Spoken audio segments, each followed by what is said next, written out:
Was it um, difficult for them in Hong Kong? What did your father tell you about? Well, of It course, was he was difficult. 5, no? Yeah, it was difficult for them. Even here, it was also difficult for them. I remember before he was telling me, um, they have like a few shawmais, and then one shawmai is equivalent to 1 cup of rice. That's their meal.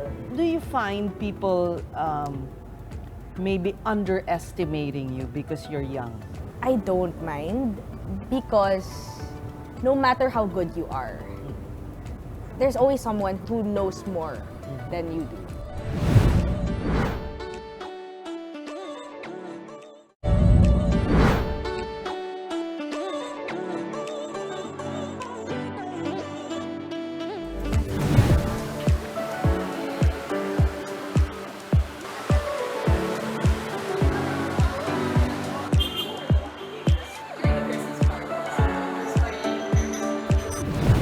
The food industry is rapidly evolving, what with advanced technological inventions and ever-changing customer preferences.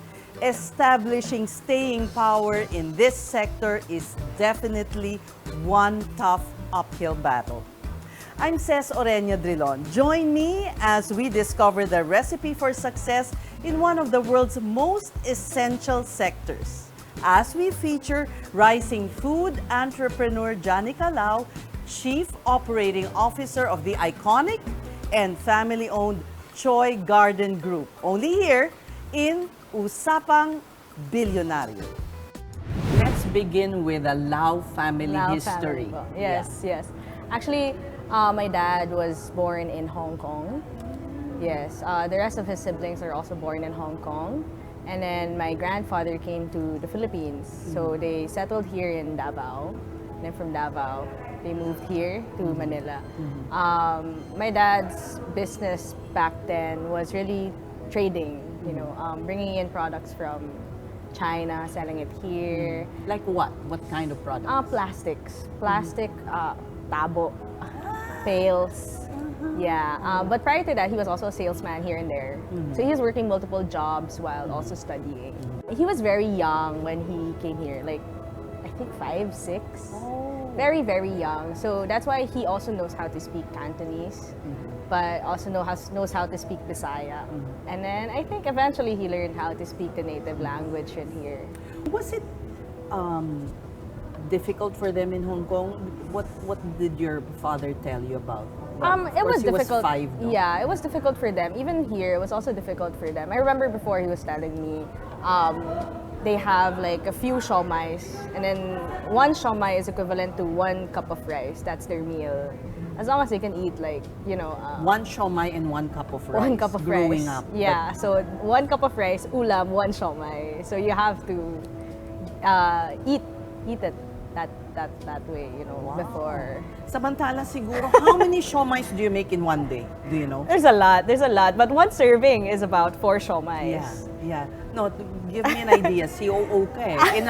In a day, how In much? a day for here, it depends on how many people come, but mostly they order. It's a pair of siomai and hakao. Depends on how much. In the thousands, I'm sure. Yeah, Tens thousands. of thousands. Yeah. Can you And then imagine? Tas ang ulam niya lang Yeah. noon, isang siomai. 1 siomai and 1 In Davao, growing in up Davao, in in Davao. Davao. Okay.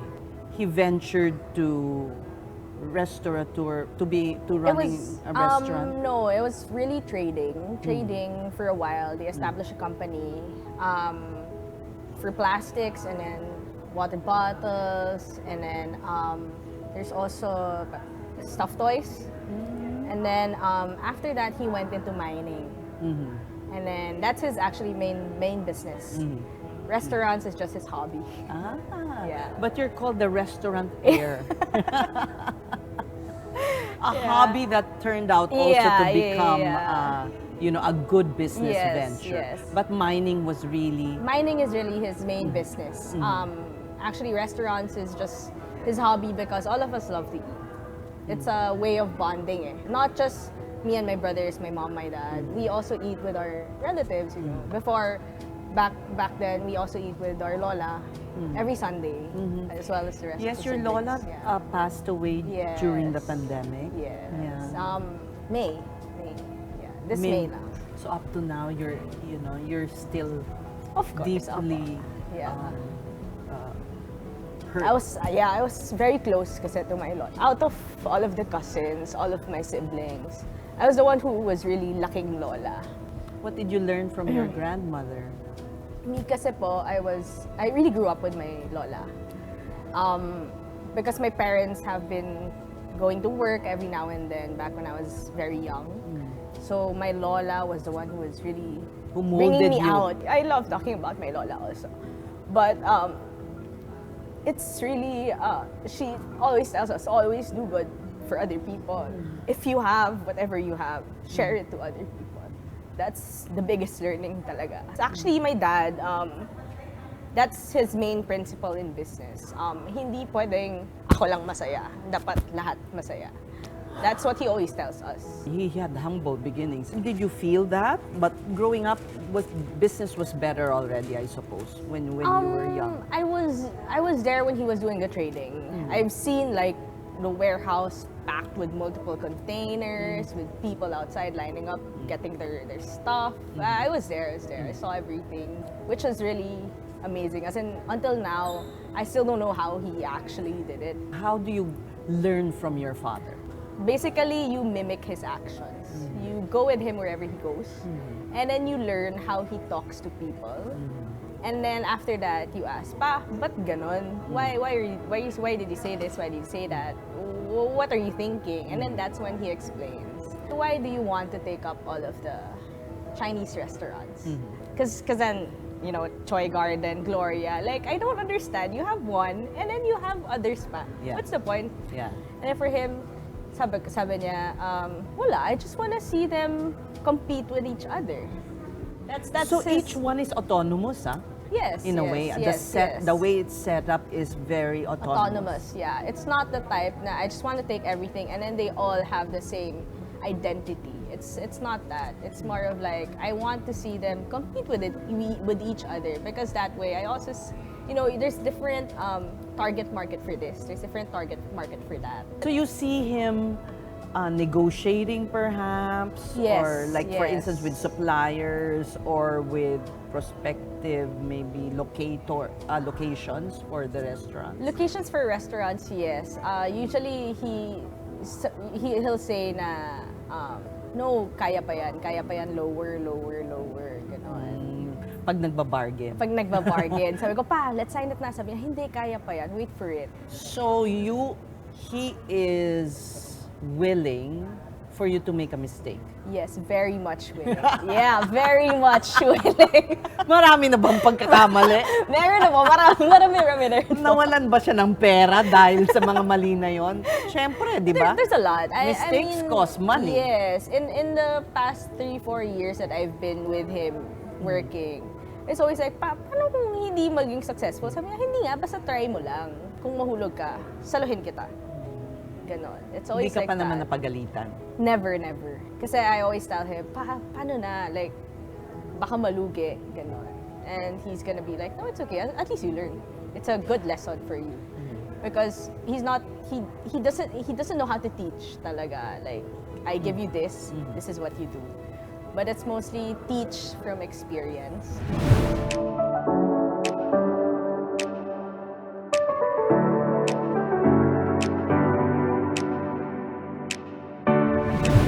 So the bottom line you're saying is not measured by profit?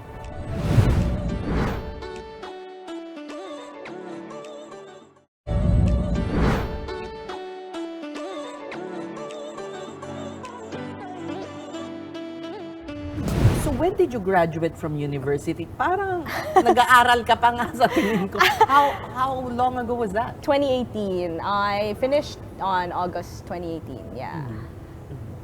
Where? In Vancouver, in University of British Columbia. I studied business management. Yeah. It's a good thing, when you study abroad and get exposed to all the opportunities. Yes. You want to explore them and stay. Yes, right? yes. So how was that for you? I couldn't stay. I Because? wanted to, just to have experience of working for someone else. But the deal kasi with my dad is, I'll let you go study in Canada as long as you come back. So on the last day of my class, he was there. He was like, "Oh, let's go. You're done with school. Let's go back to Manila." You mean di ka pa naman namin pinagmarcha sa... You didn't? No, I marched on November. Yeah. You went back to I went March. back. But he had to make sure. Yeah, he had to make sure that I'd come back. Yeah. Because you might have had to defy him. Yeah. Would No you? naman. It's more of like I wanted just to experience, but I also want to come back after the experience. But then at the same time, kasi I was thinking that time, if I come back, who's gonna help them? Because he wanted to expand na that time. So, they're not getting any younger also. So I just came back, helped them also in the business to expand because that's his dream, that's his goal, to see all of the brands prosperous and successful. So no regrets about No it? regrets naman, no regrets, yeah. Someday that might come, who knows? Mukhang malabo na. Mukhang malabo na po, MBA nga, malabo na din. The growth is rapid, no? In Yes, the the growth is expansion? rapid, expansion is rapid. And for me naman, the most challenging part right now is actually how we can sustain somehow the dynasty that he's built also. Wow, dynasty The na dynasty talaga. that he's built, yeah. Let's go rewind to when Choi Garden acquired Gloria Maris. He bought Choi Garden 10 years ago, if I'm not mistaken. Okay. And then from there, He bought. he bought Choi Garden. He had a share in Choi Garden. Okay. Eventually bought in the shares of the And other acquired people there. Acquired the majority. whole Choi. Ah, Acquired acquired. majority also. And then during the pandemic, 2020, he also acquired Gloria Maris from the previous owner. The old Gloria Maris, he had a share in that. So eventually, Mr. Choi, the guy himself, put up Choi Garden. So he also bought a share there and sold the share in the other side. Okay, so he had a share in one branch. Yes, yes. And then when he got Choi, during the pandemic nga, he heard that the previous owner of Gloria Maris wanted to sell the whole thing because he wanted to retire. So he was like, I'll buy Gloria kaya. I was like, huh? Why? You have Choi, and then why will you buy Gloria? And he was like, wala lang, sayang kasi the brand. I mean, I could do something with it, I think deep inside him, he knows that he can improve, he can innovate. And there's a lot of like customer loyalty kasi for Gloria Maris. So it would be a waste if he just lets go of it. If he knows that he can do it, Or if it is acquired by someone else, yeah, just because they want to have the brand. But at least he knows that I could take care of the brand. I could do more for the brand. Of course, you didn't know that the pandemic was going to happen. Yeah. So, how was that? All of a sudden, you had to close. Yes. So It was hard because like this one we are renting from Ortigas, so it's costly, pretty costly. But then for him, a lot of people have been calling him and asking, Frank, okay ka lang? Okay ka lang? Are you sure you're okay? Ganun, sabi niya, yeah, I'm okay. And I was like, pa, you just acquired it, and then now pandemic you have to close. So like, there's a lot of expenses. And he was like, yeah, it's okay, laban lang. Wait for it after the pandemic. And his thinking kasi during the pandemic is it's a way for us to reevaluate, improve, see what we can bring in, see what we can do. So the time was not wasted. He used Yeah. that time to improve things Yes. while you were shut down. Yes, that's why we also renovated the dim sum and the hot pot area, just so people can come back for something and see something new. The way your father, from your storytelling, strikes me as someone who doesn't get rattled. Hindi natataranta. Talaga. That's my mom, who gets rattled very easily. But my dad is very calm. Yeah. So during the pandemic, it must have been, tough financially. I mean, for the business, because you were not making money, you had to Yes. pay the salaries. Did you continue to pay the salaries of There the were staff? some that we were paying. Kasi it's more of like those people are a trusted people. So help them in a way that we could also. While, everyone is suffering financially. Right. So might as well, if we have something, we just help them. Even when, it was very uncertain when Yes. it would end. We're Yes. just beginning to come out Yes. slowly. Yes. Well, may revenge eating, ano? Meron nga ba? Parang nung nag-open po, a lot of people came in, tapos biglang nawala. Ayan. And then a lot of people came in. But like, the market of Gloria Maris is really the Chinese community in the area, living in the area. There are bookings for banquets already, for wedding receptions, for certain parties and certain events. So, your father's patience paid off. Yes, yes. May sisihan definitely. ba? I mean, was there any blaming? Wala. Never, never. My mom has always been like, it's up to you to decide. Alam mo yun, it's your decision. It's okay, go with it. She's always been very supportive of my dad, of us. What role does your mother play in the business? She's the CFO. She's the CFO, so she holds the purse strings. Yeah, she holds. She looks at the money. She looks after the money. She's very good with that. She's very intricate kasi. She's very detailed, so she sees everything. You were thrust into the business at a very young age. You're COO, right? Of the Choi Garden Group. Yes. So Child of owner po. Child of owner. Choi and Gloria could stand on its own, especially with the trusted people that we have there, the employees that we have. Of course, we cannot do it on our own, every detail from down to up. We cannot do that. There are certain people that we put key people work on its own. Parang they have a good base autopilot na na, rin kasi. kumbaga. Yeah. So we Okay. just see every now and then. Mostly we do, we just find good marketing. Right now, I'm focused more on my small stores. I was really the one who saw it from like ground up. So parang mga baby mo. Yeah, baby ko po. Yeah. Kasi ito pretty much you came nandito na. Yes. Sige, yung For- mga baby mo, ano yung mga to? Beard Papas, the franchise Cream Puffs. How many are there? Beard Papas 3. We're going on 5 this year, hopefully. That was my very first step into the foodpreneur business. I'm grateful for that because it was a huge stepping stone. The things that could have been kapa dito, kapa dyan, I've learned through Beard Papas. Because it had a manual. Yeah, it's more of like I was taught how to handle the operations in a way na, ganun pala. Yeah, na you can easily manage everything as long as your operation is okay. And then Pero Chico, the Spanish food, I just have one branch for that. Milk tea, boba girl, I have 2. And then we're coming up with a new brand for, because a lot of people have been telling us to expand Choi Garden. But it's very hard to expand something that big. It's also very hard to get a big location enough to have like seafoods and laureates and all those.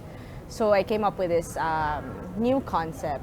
It's what they call as a cha chan heng in Hong Kong. On the streets, the sides, Yeah. you see a lot of like roastings that are hang there with like Hong Kong iced tea.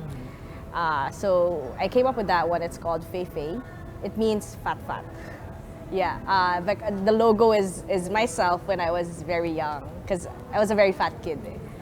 Yeah, so You don't mind no, I don't being mind. called fat. No, I don't mind. I like it. Not It's an offended. endearment. Yeah. I'm coming up with 3 stores this year. It's more on, it's hard to expand like a normal Choi with aquariums and stuff like that. It's too costly. It needs a lot of people. It needs a lot of manpower. I came up with that because back in the pandemic, you've been craving for those satay beef noodles, Right. fishball curries.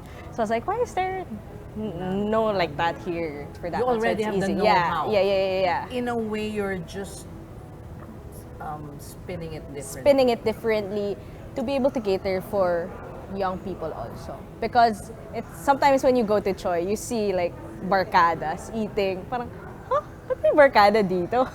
Because usually you go to Choi, Gloria, you see people with their parents, their lolas, their Medyo lolos. family. Yeah, it's really family. If not meetings, But it's rare that you see young people eating in a Chinese restaurant. And it's quite fascinating also. So this was your idea or your dad's idea? This one is my idea. Ah. Yeah, so he was like, oh, sige, I'll give you money. Sige, go.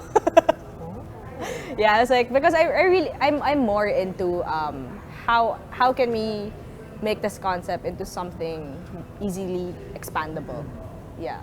Easy to replicate. Easy to like replicate. Not like this, it's very hard to replicate. For my dad, it's never really income generating. If you get income, good, very good.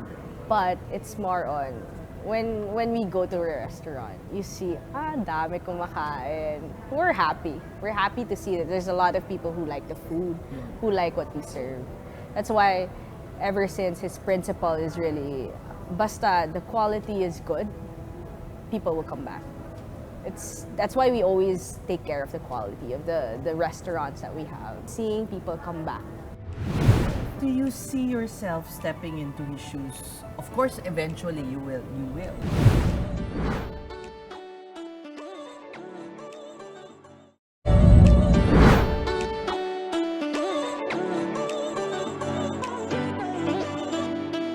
Do you see yourself stepping into his shoes? Of course, eventually you will, right? Stepping into his shoes in the same way that I could be exactly like him, no. Because I don't think anyone could be exactly like him.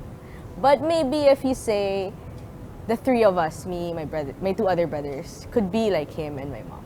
Pwede.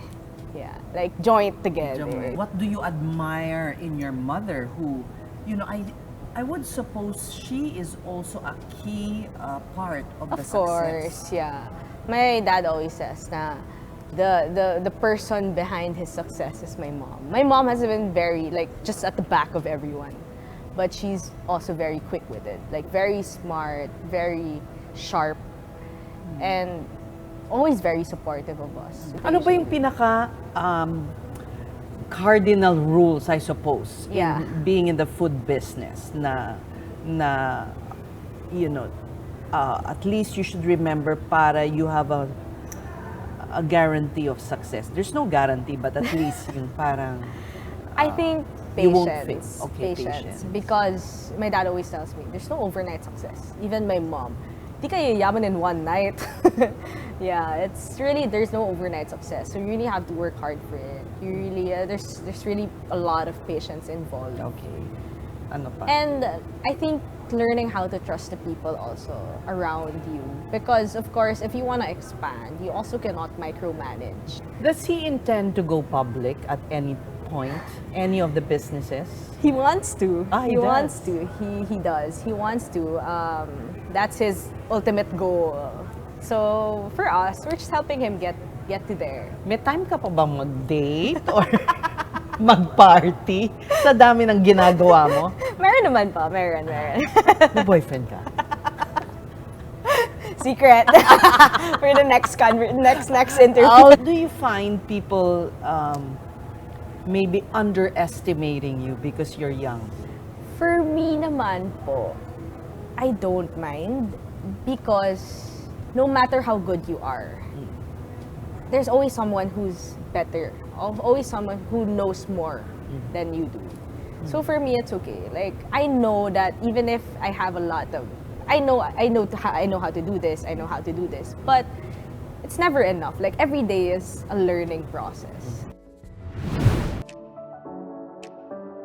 Born with a silver spoon, Janica Lao may seem to have an easy life. But this hard-working businesswoman wants to leave an indelible mark. With the blood running in her veins and with her own set of unique and brilliant ideas, she is right on track in her mission to bring food innovations to her home country. I'm Ces Oreña Drilon. Thank you for watching Usapang Bilyonaryo.